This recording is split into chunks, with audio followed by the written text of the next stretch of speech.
Hey guys, welcome back to my channel and thank you so much for taking the time to tune in today to listen to me rabbit on about some crazy ass shit.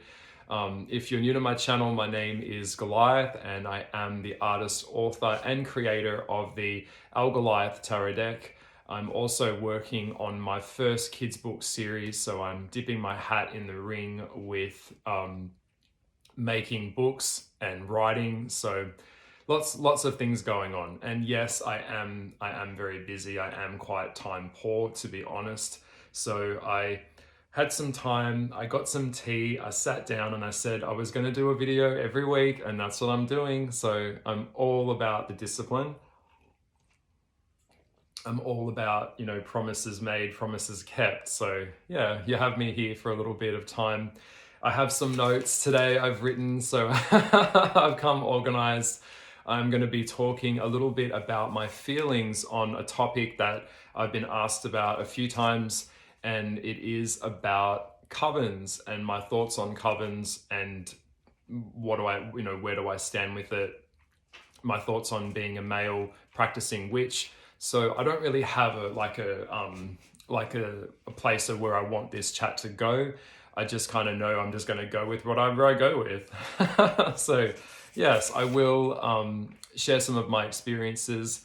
Please note that everything that I say in these videos only comes from a place of my personal experience. So it's not, it's not a statement just to say this is what it's like for everyone, because that's just simply not true.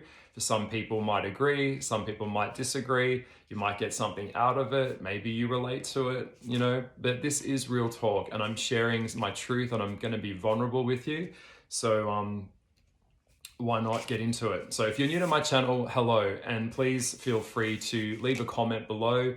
Let me know what you think about about the video, about anything you'd like to ask me, or even a topic that you'd like me to unpack, because I'm so happy to do that as well.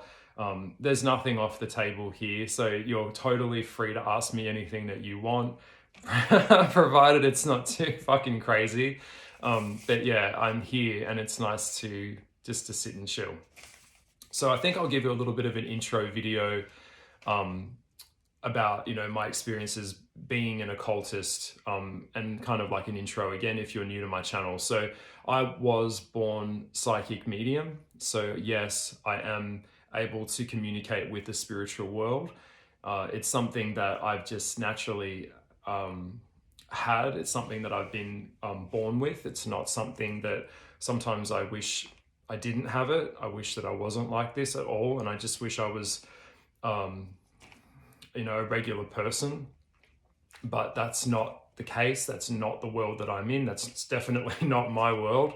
And so I have been doing readings for quite a while. At one point, it was my full-time job. And I also make art, so esoteric art. And yes, I'm into the more baneful style of magic, or more of like the left-hand path, if you want to call it that. To me, I don't really see magic as black or white. Obviously, that depends on your interpretation of what that means to you. I think that if you're playing around with energy and you're manipulating energy as a person, well, then you're probably going to be manipulating that energy in something that's going to be in your favor, or you're trying to create something that will shift something in your world that you're wanting to change. So technically, I mean, that's already, is what it is. Just saying. But yes, I've always been attracted to the occult. I've always been interested in the spiritual world. And of course, as I got older, I started to, follow and look for other people like myself. As we know, trying to build a relationship or trying to forge a connection with people that have the same interests that you do, or they share the same gifts that you do, it can be quite challenging, to be honest, but it is what it is. A lot of the people in our esoteric community, whether you're on the left path or you're on the right, whatever path you're on, doesn't really matter. We are kind of, quite eccentric, I guess you could say. Some just more than others, but yeah. So you're probably in the same boat, kettle of fish as me, and you're probably seen as some kind of crazy person that is, and it is sad in that regard. I still get it a lot. I was watching a TV show the other night just here in Australia called Gogglebox, and there was, there was a TV show which was about astrology, and it was a dating show, a reality TV dating show on astrology, which was just fucking spiritually filthy. And it's a real shame because the people that were watching the show were looking at it as if, one of the people on the show said that if they met someone that was into the astrology or into the zodiac or into anything witchy, that would be like an automatic red flag, and they'd be like, block and never ever come back. And it is hurtful. I won't lie, it is. Obviously, it is, because there's so much more to offer. Like, I have so much more to offer as a person. I'm quite knowledgeable about a lot of life stuff. I've had a lot of life experience. A lot of crazy things have happened in my life, and I feel like I've gone through a real journey where I've had to grow and learn. And sometimes when someone meets you and you say you're into this path or you follow this mode of operation, you're just instantly thrown out the door straight away. And it's like you're completely insane and you should be shuffling the hall somewhere and you should be locked up. And yeah, it just pisses me off, and it is hurtful because it's so dismissive. And this isn't all that I do, and whatever it is that you're doing out there, it's not all that you do as well. You're a brother, you're a mother. When you go into work, you're putting on your work hat. When you go home and you're a parent, you're putting on your parenting hat. There's all different facets to a human being. So just to reduce someone to one particular thing and have them just dismissed like that, it is, it's fucking ignorant. But anyway, rant over. Let's just get on to the topic at hand. It's a little bit hot in here, so I do apologize if I'm sweating a little bit. I'm in Melbourne, Victoria, Australia, and we're at the bottom hemisphere. So we are heading into springtime, and it's nice to see, but I've had a lot of allergies. I'm not sure if you can see, my eyes are really red at the moment. So yeah, I've been, really kind of dealing with that. All right, so rant over. I will say, I think when you come to this path or when you're on this journey, we tend to want to learn. We tend to want to be around people that are like us, that we feel received in, people that we feel that we can connect with, that are going to, be able to teach us something. And I think that we're kind of hungry for mentorship. I know we're hungry to learn. Well, I am, at least, anyway. And I know that, I can't teach myself everything. I can't be the one to always find my own journey purely based on my own intuition when it comes to the spiritual path. So in my younger years, when I say younger, I'm probably looking at more like 20, in my early 20s, I was, attracted to groups of people that were like myself. And I won't be able to say any names or anything like that, but what I can say is that I had a very close friend at the time, and we got involved in a coven. So yes, it was a coven. It's a group of, if you don't know what a coven is, it is like a covenant of people that get together and they practice the craft, or they practice their spiritual system, whatever that might be. I mean, there's so many corridors that you can go down in a spiritual system, depending on what it is that, what are they doing? Are they working with spirit, an entity? Are they working with a demon? Are they working with angels? Different groups do different things. So that's, what it is. So coming together for Sabbats, or coming together for rituals, and a group of people that share the same kind of interests, where they're all kind of working to create something, build something, and the acquisition of knowledge. So that being said, yes, I was in a coven.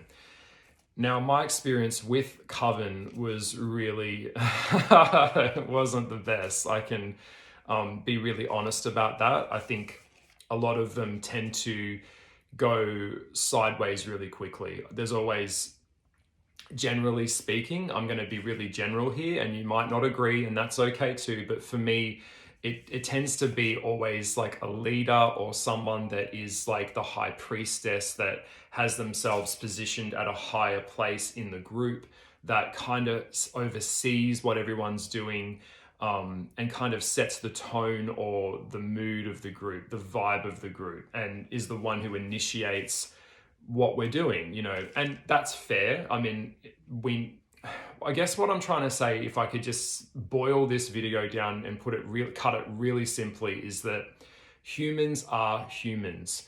It doesn't matter what group, now I'm taking off the witch hat and I'm just being direct. It doesn't matter what group that you're in, whether it is a bikie clubhouse, or whether it is bowling, lawn bowling, or whether it is you're a group of scientists that get together to study something.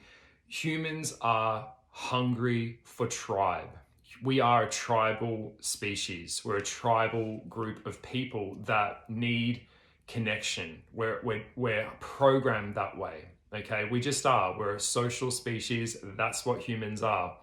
And so as I've gotten older and I've had time to study psychology, and I've had time to study people, because that's, a big part of our life is relationships with people, I tend to notice that it tends to not really be about what the group's coming together for. It tends to be about being connected to a group of people where you feel received, where you feel that you have, that you're heard. And of course, when it tends to be something that you're all interested in, and it tends to be something that you all share the same passion for, whether it is video games, or you're going to Comic-Con, or you're doing cosplay, it's a group of, it doesn't matter what it is. Okay, so that being said, groups tend to kind of eventually have problems. There's bickering, there might be some jealousy in the group, people argue, and covens are no different. They really aren't. And so obviously there's people that have a higher level of ability, shall we say, in the nicest way possible, than other people do in the group. Or there's people in the group that tend to take it more seriously than other people in the group. People go off and have sex with other people in the group. People get it. And covens are no different. Okay, they're not. And what generally tends to happen is there'll be some tension in the ranks, there'll be a bit of fighting and backlash, and eventually the coven group will disband, or it will break down into little subgroups, and then those subgroups go on and form their own coven. It's just is what it is. And it doesn't matter what group it is. And I know, and that can be a terrible thing, because one of the things I want to bring up in the video today in my notes is that I'm a very individual being. So I am a solitary practitioner. I've been through the ringer, I've been through all of this bullshit, and I know how these things tend to go down. So I'm very wary and cautious, and that's a word that I would use when I talk about covens, is the word caution. A lot of covens are actually just cults, or they've got some kind of proselytizing agenda where they're trying to recruit people, like a hippie commune, or it could be like, some kind of commune that's kind of removed from other people, that's off the grid, it's away from society. And a lot of them aren't. A lot of them are just beautiful groups of people that catch up and if you've got that experience, then that's really good for you. But for me, going through what I've been through, I can tell you that for me, it's just not my cup of tea. And it tends to be run by some psychopathic high priestess. It's not a relationship of equality, because everyone's on different levels in the group. And she'll kind of set the tone. And a lot of them can actually be like a honey trap or a honey pot type scenario, where you're actually funneling energy into the leader of the group. The group is actually taking all of the power of the group. That can happen a lot too. And yeah, I see it with like spiritual leaders or anything that's very culty like that. It tends to go that way, whether you're aware of it or not. Just saying. But yeah, very similar to what happened in a lot of rock concerts, or what happens in a lot of there was something that happened last year as well. Like basically it could be like a ritual. Like, so when you're doing a ritual, or you go and you give your attention and your focus on a celebrity, you're actually paying homage to that deity and giving them your energy. But anyway, I'm getting off topic. So I wanted to talk about it just in a really real way. If you are a solitary person out there, and you might be remote, like, when I say remote, I mean you might live somewhere really far away where you don't have access to groups of other people. So your coven or your practice is completely dependent by being online in the virtual world, in the ether of the internet. And if that's all that you have, then that's all that you have. But I would really encourage you to go out there in the bush, or we say here in Australia, bush. I would really encourage you to go out into nature and try and, be one with the earth. If you live in somewhere near a beach, can you go out by yourself into the ocean and feel the current and the pull of the ocean? Can you feel that? I'm very big on encouraging people to kind of do their own spell work. I'm very big on encouraging people to have the discipline and the due diligence to do it for themselves, not relying on groups of people to keep them motivated, or to have some kind of curriculum where there's like a set agenda of what you're learning. And it is, by the way, when it comes to the craft and it comes to the study of the occult and magic and Wicca or paganism, it is a learnt skill. So everyone comes in with different abilities. You'll have different strengths, you'll have different passions, and you'll focus in those different directions. But yes, we do need to learn the basics and the fundamentals of what it is, so that you can go out and conduct a ritual and conduct real spell work. So it's no different to anything else. So if I was learning to write, if I was learning to read, then I'd be putting words together. Letters make words, and then of course the words become a sentence, learning to spell, and then I'd be learning to build a paragraph. Then I'd be writing a body of, an essay, or writing something that will become something that, I can read. So fundamentally, covens or groups of witches or groups of people that follow the craft together is a really good thing when you're starting off, because you're going to be learning through each other. You're going to be doing it together. Like a study group, because you've got to learn the basics before you can go out and do stuff. Because if you don't learn the basics, it's going to be more like you go, well, that didn't work. Well, of course it didn't work, because you didn't know the basics of what you were doing. You didn't know how energy works or which direction and stuff like that. So covens are really good in that regard when you're starting out and you're fresh and you've just hatched out of the egg. You've just walked through the door and you're trying to find a group of people that share the same interests as you, and you've got them and you're doing it. I can kind of consider it more like a study group, which is where I kind of started to say I bring a bottle of wine, someone brings a pizza, and then we focus on what we're going to be reading today, what we're going to be talking about, and we unpack it. And yeah, when there's a discipline involved and everyone's there, it's a really nice experience. I will say, for the start of my experience with a coven,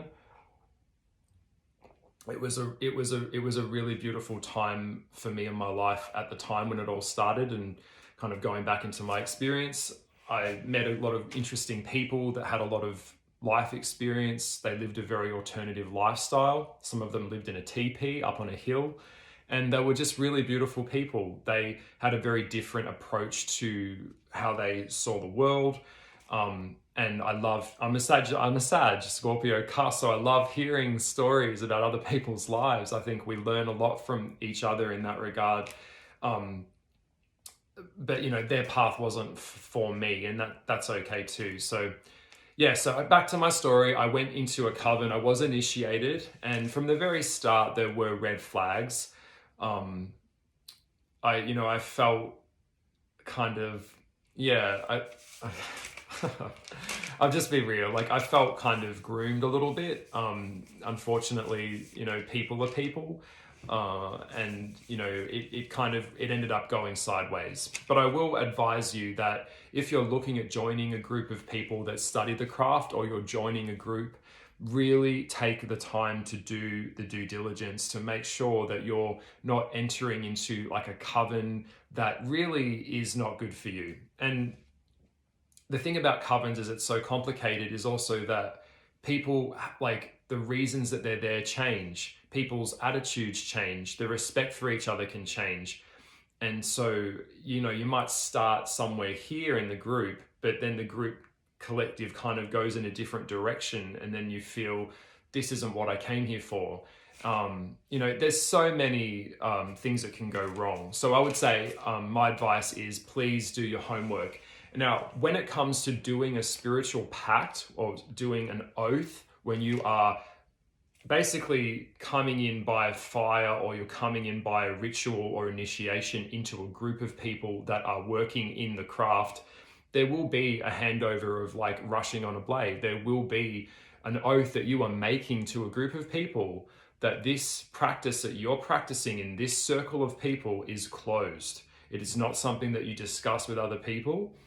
A big part of the occult is that the word occult is secret. So we're not going to be out there telling stuff. I know stuff about life, and I've learned some stuff about what's coming up in the next 15, 17 years that I wouldn't even be allowed to share with public audience because it's just too dangerous. I know some things that I've acquired through my study and through my talking to people in the path that I'm on, and more of the left path, that would be considered completely unacceptable to share that with a regular person on the street.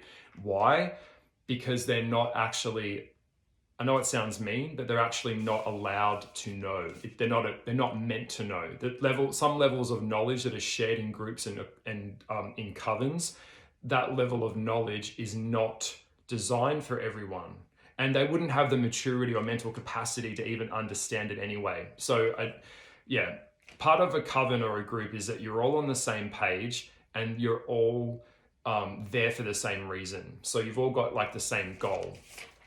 Just saying. So yes, I went off, I did some stuff, I won't go into it too much, but it didn't feel right. It just, I think for a lot of people, it kind of became more of like a social gathering, and you'll have people that were there that, like me, where I'm here to learn, I want to learn, let's learn, and everyone's just fucking goofing around. People were showing up late, people are chronically fucking late. It's disrespectful to the group. If the teacher enforces rules on the group, then people, I think you kind of get where I'm going with this. So that's why I got frustrated with it, and I was like, you know what, I'm out. I'm so done with this, and I want it out. But by the way, leaving or wanting out isn't as simple as you might think. I've made an oath to these people. So leaving sometimes, or leaving a group of people, particularly if you've moved in with them, or you're, in a close proximity, you could break up with them in a coven or in a group, or you could ask to leave the group. By the way, it is a group that you've agreed to. Sometimes they don't like it. Sometimes it can get nasty. I'm just saying. So yeah, I think you got to ask yourself, and I ask myself this a lot, am I attracted to a group of people because I feel like I want to have family in my life? I don't tend to have a lot of family in my life. And am I interested in wanting to be around a group of people because I'm lonely, or because I don't have that level of camaraderie, I guess you could say? Sometimes. But then I kind of take into account all of the problems that went wrong or could go wrong, and it just kind of overrides the point for me, which in a way is kind of sad. That's why I've often thought maybe I could one day even have my own coven or my own group of people where we come together and we discuss things and we work on things. And but I would say for me, if I was going to do that, it would probably be more like a very select small group of people, probably no more than 3 or 4 people. And because that's more manageable. I think sometimes when covens get really big, it's kind of like everybody wants to come into the group.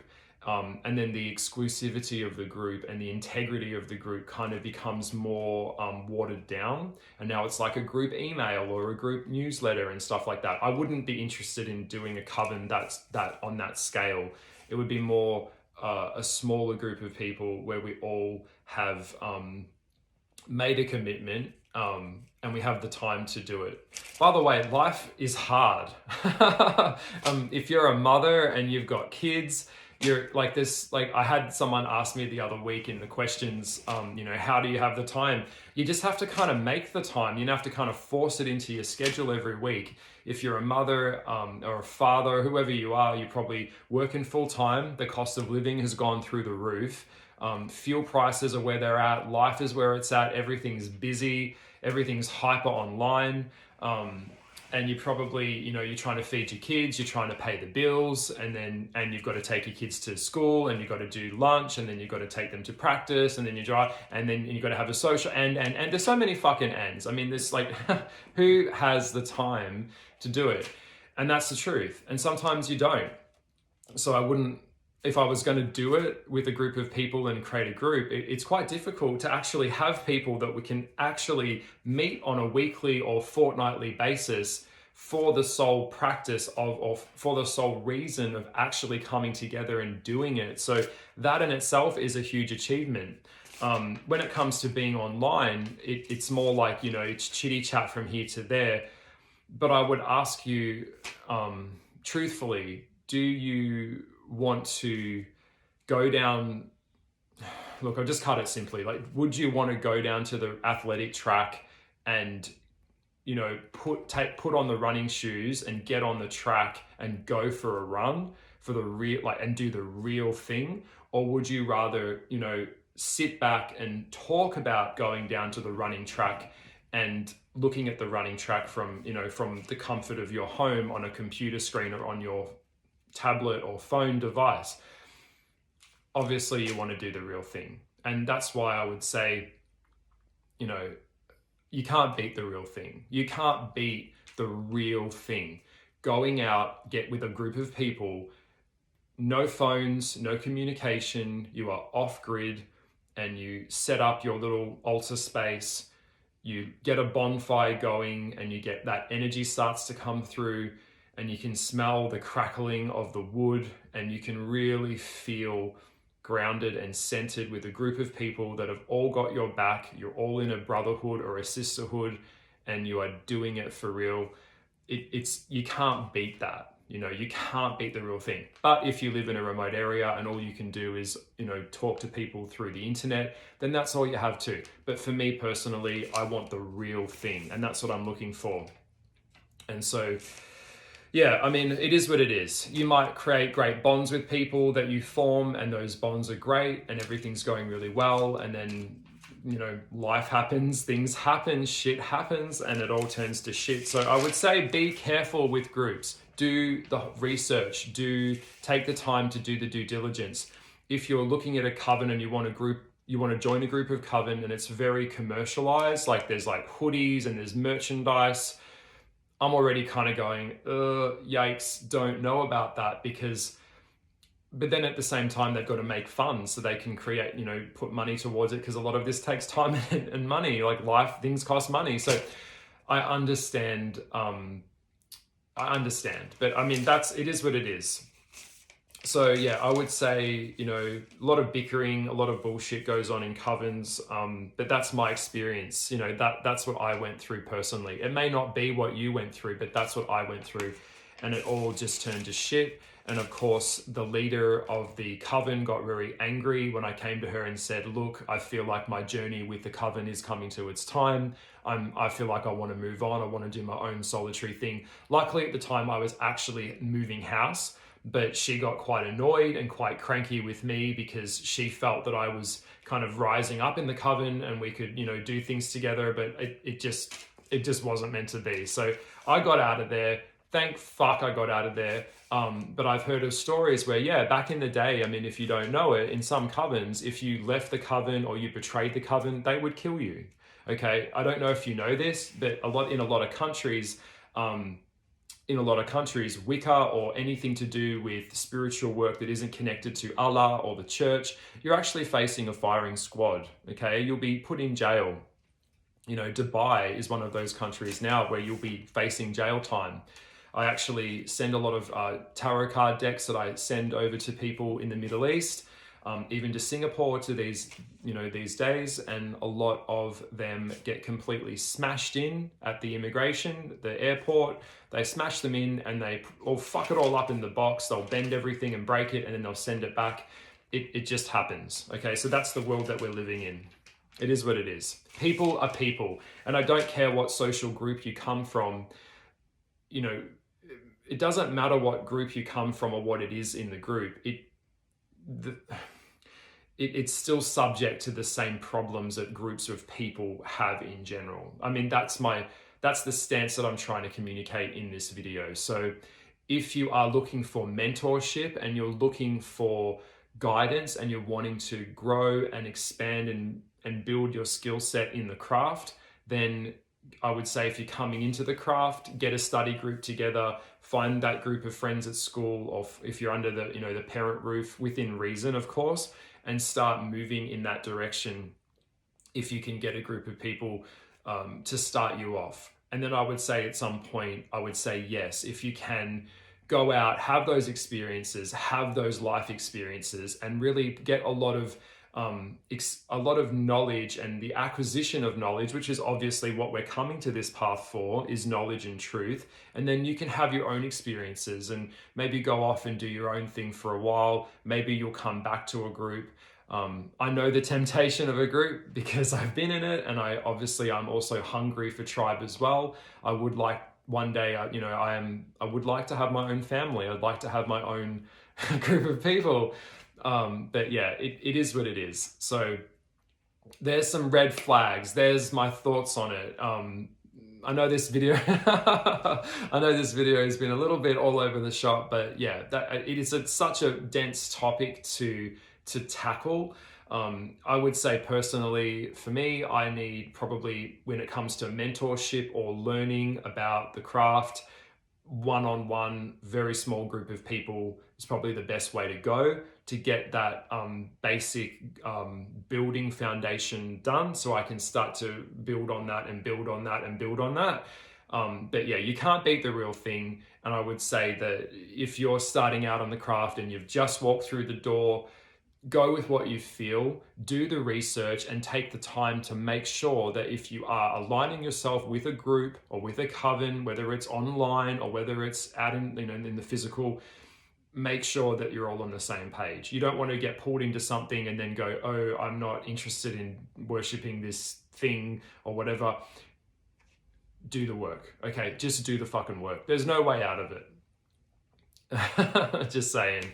So I hope this video has been insightful. I know I've covered a lot. I've talked very quickly. What are we at? We're at 33 minutes. Yeah. It has been very nice sitting here talking to you, and I've enjoyed it.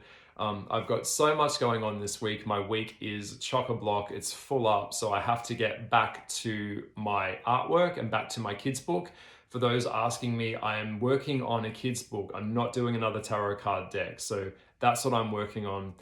It has been fun. I hope that you've got a lot out of this video. I hope it's been insightful. Just sharing little bits and pieces of some of what I know. I can't share everything, but yes, little bits and pieces there. Lots of breadcrumbs there. Please leave a comment below. What's your experience been like with a coven? Have you enjoyed your time with a coven? Are you with a coven right now? What are you doing? Like, are you on your own? Are you solitary? What's your practice? I'd love to hear, I'd love to connect, and please reach out if you feel so inclined. But otherwise, it's been so good to talk and, share this with you. So yeah, subscribe if you feel inclined, and I will see you in the next video next week. I am looking at narcissists. That was a topic I was going to do this week, but no, I felt more called to this today. So I don't know. I'm a crazy ass person. I just go with what I feel. All right. Blessings to you. Bye.